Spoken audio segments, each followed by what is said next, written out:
पुण्यातील त्या गजबजलेल्या शहरापासून लांब एका जुन्या पण भव्य वाड्यात मी कोमल माझे उर्वरित आयुष्य काढत होते. वयाची 50शी गाठली तरी सौंदर्याची झाक अजूनही टिकून होती. पण पतीच्या निधनानंतर माझ्या आयुष्यातील जिवंतपणा जणू संपला होता. माझं सर्वस्व माझी मुलगी रिया होती. तिचे लग्न झालं आणि तिचा नवरा आदित्य जेव्हा आमच्या घरी राहायला आला तेव्हा त्या वाड्याची शांत भिंतींना जरी नवीन वाचा फुटली. आदित्य दिसायला उमदा, बोलण्यात कमालीचा गोडवा आणि डोळ्यात एक अशी खोली जी समोरच्याला संभ्रमात टाकेल. सुरुवातीला तो माझा जावई म्हणून वावरला, पण हळूहळू त्याच्या वागण्यातील बदल मला जाणू लागले. रिया ऑफिसच्या कामात व्यग्र असायची. अनेकदा तिचे नाईट शिफ्ट असायचे. अशावेळी या विशाल वाड्यात मी आणि आदित्य दोघंच असायचो. बाहेर पावसाने रौद्ररूप धारण केलं होतं. विजांच्या कडकडाटाने जुन्या वाड्याच्या खिडक्या थरथरत होत्या. अचानक वीज गेली आणि संपूर्ण वाडा काळोखाच्या गर्तेत बुडाला. मी हॉलमध्ये मेणबत्ती शोधत होते. अचानक मागून कोणीतरी आल्याचा भास झाला. आई, घाबरलात का? आदित्यचा आवाज माझ्या मानेजवळून आला.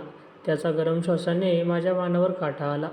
आदित्य, तू कधी आलास? मी मी मेणबत्ती शोधत होते, मी थोड्या थरथरत्या आवाजात म्हटलं.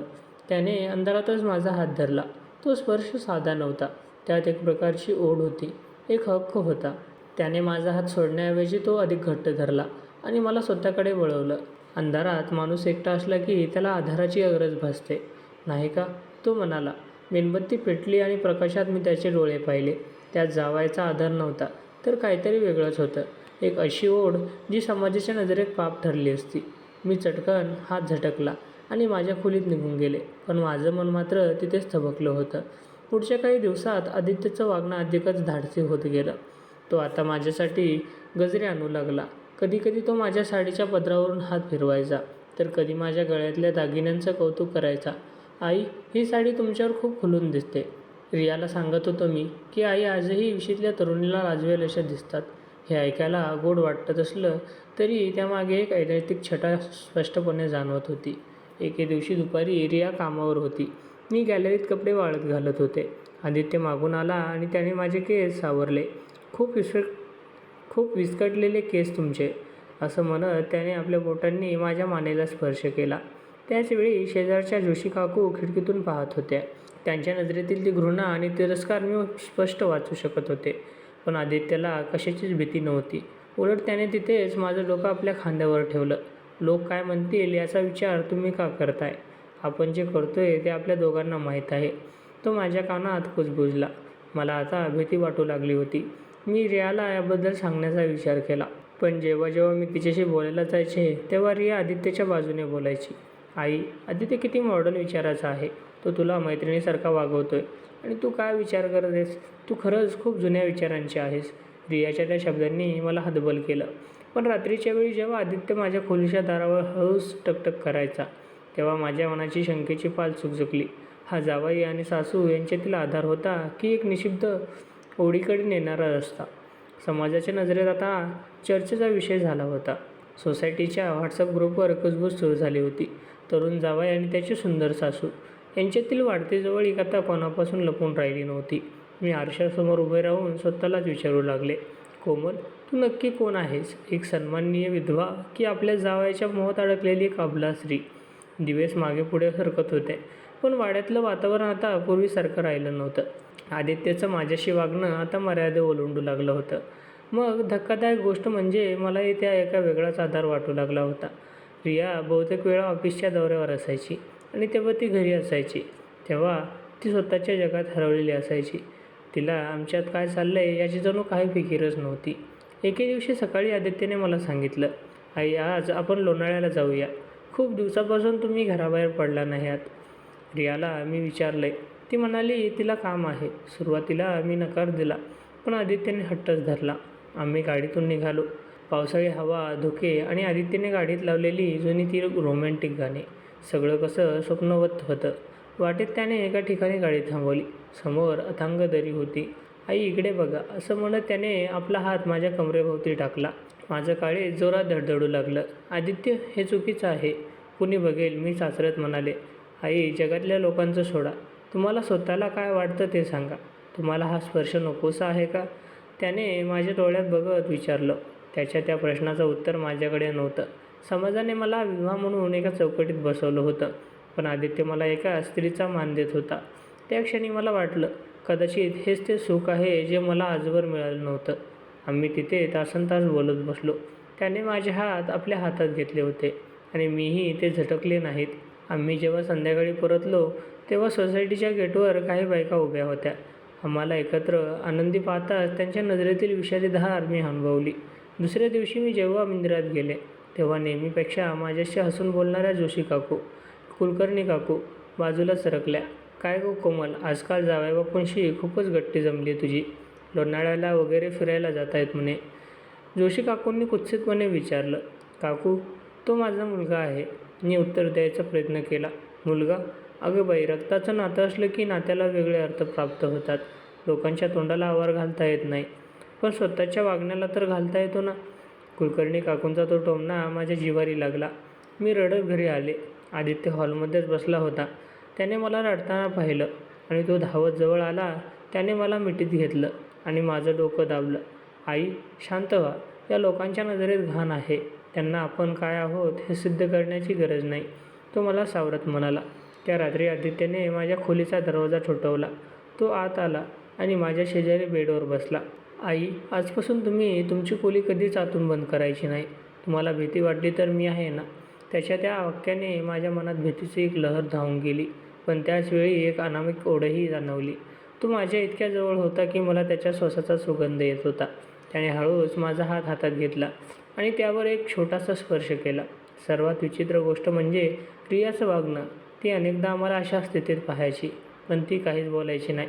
उलट ती आदित्यला म्हणायची, आदित्य, आज आईला कुठेतरी बाहेर घेऊन जाणार. तिला बरं वाटेल. तिच्या या वागण्याने माझ्या मनात शंका निर्माण झाली. कोणती मुलगी आपल्या पतीला आपल्या आईच्या इतकं जवळ जाऊ देईल?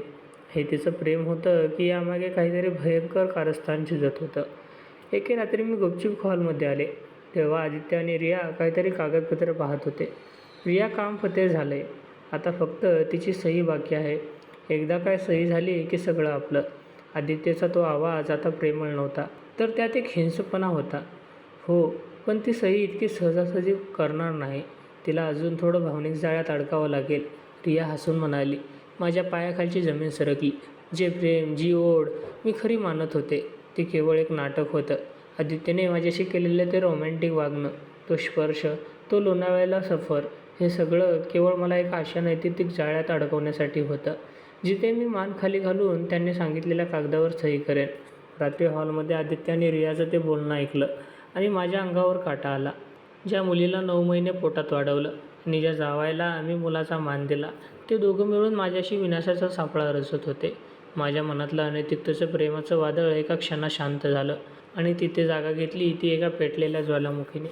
मी ठरवलं, आता रडायचं नाही तर लढायचं आहे.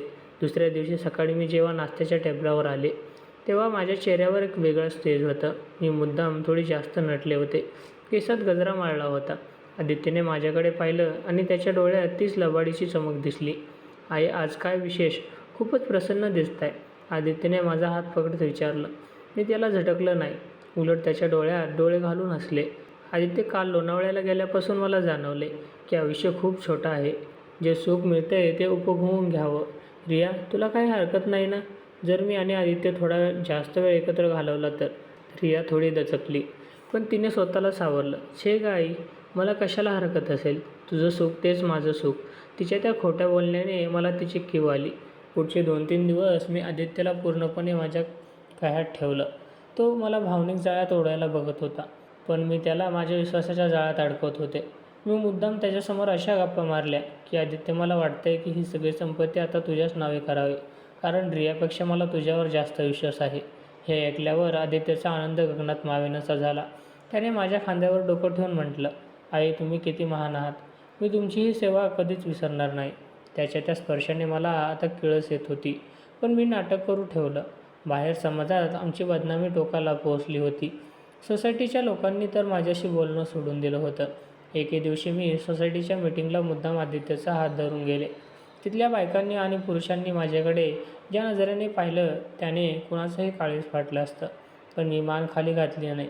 कोमल, तुला लाज कशी वाटत नाही? तुझ्या वयाचा जरी विचार कर, एका मोठ्या काकूंनी सर्वांसमोर विचारलं. मी त्यांच्याकडे बघून फक्त हसले. आणि आदित्यच्या कानात काहीतरी कुजबुजले. आदित्यला वाटलं की मी त्याला सर्वांसमोर प्रेम व्यक्त करते, पण प्रत्यक्षात मी त्याला सांगत होते की आदित्य, आज रात्री आपण सर्व कागदपत्रांवर सह्या करूया. त्या रात्री वाड्यात एकच वेगळीच शांतता होती.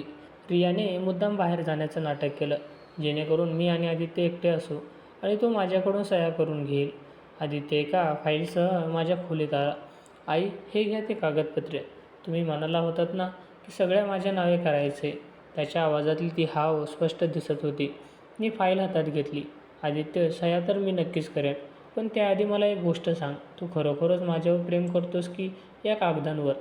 आदित्य थोडा गडबडला, पण त्याने लगेच माझा हात हातात घेतला. आई, काय विचारताय? तुम्ही माझ्यासाठी काय आहात हे तुम्हाला माहीत नाही का? त्याने माझ्या कपाळावर स्पर्श करण्याचा प्रयत्न केला. मी शांतपणे उठले आणि कपाटातून दुसरा एक कागद काढला. हे बघ आदित्य, हे आहेत तुझे आणि रियाचे कॉल रेकॉर्ड्स आणि तुम्ही केलेल्या त्या फसवणुकीचे पुरावे. मला वाटलं होते की माझी मुलगी सुधारली असेल, पण तुम्ही दोघांनी मिळून या आईचा बाजार मांडला. आदित्यचा चेहरा एका क्षणात पांढराफटक पडला. त्याच्या हातातली फाईल खाली पडली. आई, हे हे तुम्ही काय म्हणताय? हे सगळं खोटं आहे. खोटं? आदित्य, तुझ्या अनैतिक ओढीचा फायदा घेऊन मला लुटायचा बघत होतास. त्याच ओढीने आज तुला उंबरठ्यावर आणून ठेवले, जिथून फक्त तुरुंगाचा रस्ता जातो. मी कठोर आवाजात म्हटलं. त्याचवेळी दारावरची बेल वाजली. मी दरवाजा उघडला. समोर पोलीस उभे होते आणि त्यांच्यासोबत आमच्या फॅमिली लॉयरसुद्धा होता. रियासुद्धा बाहेर उभी होती. तिला पोलिसांनी आधीच ताब्यात घेतलं होतं. आई, प्लीज मला माफ करा. मी रियाच्या सांगण्यावरून हे सगळं केलं. आदित्य आता माझ्या पाया पडू लागला. माफ? ज्या सासूने तुला मुलगा मानलं, तिच्या चारित्र्यावर शिंतोडे उडवायला तुला लाज नाही वाटली? ज्या आईने रियाला वाढवलं, तिचाच विश्वासघात करताना तुम्हाला कसं वाटलं नाही? पोलिसांनी आदित्यला खेचत बाहेर नेलं. सोसायटीतले लोकसुद्धा जमा झाले होते. ज्या नजरांनी मला काल तुच्छतेने पाहिलं होतं, त्या आज अपराधी भावनेने खाली झुकल्या होत्या. मी सर्वांसमोर आले आणि मोठ्या आवाजात म्हटलं, हो, जगासाठी हे नातं अनैतिक वाटत होतं, पण त्या अनैतिकतेच्या मागे लपलेला हा राक्षसी चेहरा कुणालाच दिसला नाही. मी हे सगळं सहन केलं कारण मला या दोघांना रंगेहात पकडायचं होतं. वाड्यात आता फक्त मीच उरले होते. ज्या काचेच्या उंबरठ्यावर मी उभी होते, तो आता फुटला होता, पण त्या फुटलेल्या काचा पायात माझ्या टोचण्याऐवजी माझ्या शत्रूंच्या काळजात टोचल्या होत्या. पोलिसांच्या गाड्यांचे सायरन चाकांच्या त्या शांत रात्रीत चिरत लांब निघून गेले. वाड्याच्या गेटसमोर जमलेली गर्दी हळूहळू पांगली, पण लोकांच्या नजरा मात्र अजूनही माझ्या दारावर खिळल्या होत्या. ज्या सोसायटीने मला भ्रष्ट ठरवलं होतं, आज तिथे स्मशान शांतता होती. मी वाड्याचा तो एक जड लाकडी दरवाजा आतून बंद केला आणि पाठ टेकून खाली बसले. डोळ्यातून अश्रूंचा महापूर वाहत होता, पण हे अश्रू दुःखाचे नव्हते, तर एक भयंकर ओझ्यातून मुक्त झाल्याचे होते. दुसऱ्या दिवशी सकाळी मी पोलीस स्टेशनमध्ये गेले. लॉकअपच्या सगळ्यात मागे आदित्य आणि रिया बसले होते. आदित्यचा तो कालपर्यंतचा देखणा चेहरा आता भीतीने काळवंडला होता, तर रियाची मान शरमेने खाली झुकली होती. मला पाहताच आदित्य पुन्हा एकदा नाटकाचा प्रयत्न करू लागला. आई, मला वाचवा. मी शपथ घेतो, मी हे सगळं रियाच्या सांगण्यावरून केलं. मला यातून बाहेर काढा. मी तुमची जन्मभर सेवा करेल. तो रडत म्हणाला.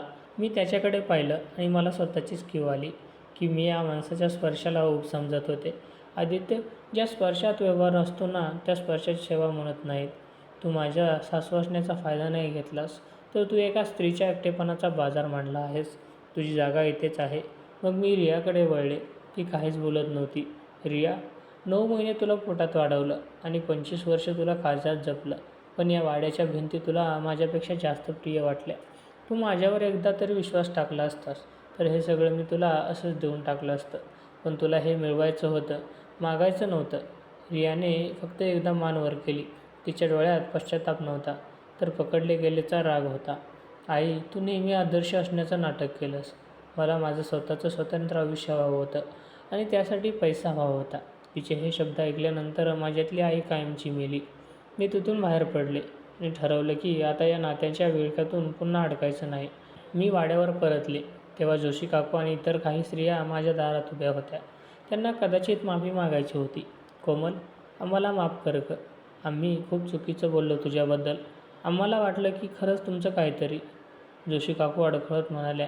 मी शांतपणे त्यांच्याकडे पाहिलं. काकू, तुमची चूक नाही आहे. समाजाने स्त्रियांसाठी नीती आणि अनैतिकतेचे ते निकष लावलेले आहेत. त्यात फक्त वरचंवर दिसणारं दृश्य महत्त्वाचं असतं. आतलं सत्य शोधण्याची तसदी कुणीच घेत नाही. पण आता मला तुमच्या माफीची किंवा समर्थनाची गरज नाही. मी त्यांना बाजूला सारून आत गेले. त्या विशाल वाड्यात आता मी एकटीच होते. पण मला भीती वाटत नव्हती. आदितीने जो अनैतिकतेचा सापळा माझ्यासाठी रचला होता त्याने मला उलट स्वतःची शक्ती जाणीव करून दिली होती. पुढच्या आठवड्यात मी वकिलांशी बोलून एक मोठा निर्णय घेतला. तो वाडा ज्याच्यासाठी माझ्या मुलीने स्वतःचा स्वाभिमान विकला तो मी एका चॅरिटेबल ट्रस्टला दान केला. तिथे आता सावली नावाचं एक केंद्र सुरू होणार होतं. अशा स्त्रियांसाठी ज्यांना समाजाने वाळीत टाकले किंवा ज्यांच्या स्वतःच्या मुलींना त्यांना सोडून दिले. ज्या दिवशी मी वाड्यातून माझं सामान घेऊन बाहेर पडत होते त्या दिवशी पावसाचा मागमूसही नव्हता. आकाश निर्भ्र होतं. मी गेटपाशी आले आणि वळून त्या वाड्याकडे पाहिलं. तिथल्या खिडकीत आता आदित्यचा तो लबाड चेहरा नव्हता, तर नवीन येणाऱ्या निराधार स्त्रियांच्या डोळ्यातील आशा मला दिसत होती. माझ्या हातात पतीचा तो जुना फोटो होता. हो, आज मी खऱ्या अर्थाने मुक्त झाले. रक्ताच्या नात्याने धोका दिला, पण माणुसकीच्या नात्याने मला पुन्हा उभं केलं. मी स्वतःशीच पुटपुटले. मी गाडीत बसले. ड्रायव्हरने विचारलं, कुठे जायचं आहे मॅडम? जिथे कोणालाही माझ्या अनैतिक असण्याचा त्रास होणार नाही अशा ठिकाणी, एका नवीन सुरुवातीकडे. मी हसून उत्तर दिलं. गाडी चाकांच्या धुरकट हवेतून बाहेर पडून मोकळ्या महामार्गावर आली. मागे उरला होता तो काचेचा उंबरठा, जो ओलांडताना पाय रक्ताळले नक्कीच होते, पण आता चालताना एक वेगळाच आत्मविश्वास होता. ज्या कोमलला समाजाने अबला मानलं होतं ती आता स्वतःच्या अटींवर जगणारी एक कणखर स्त्री बनली होती.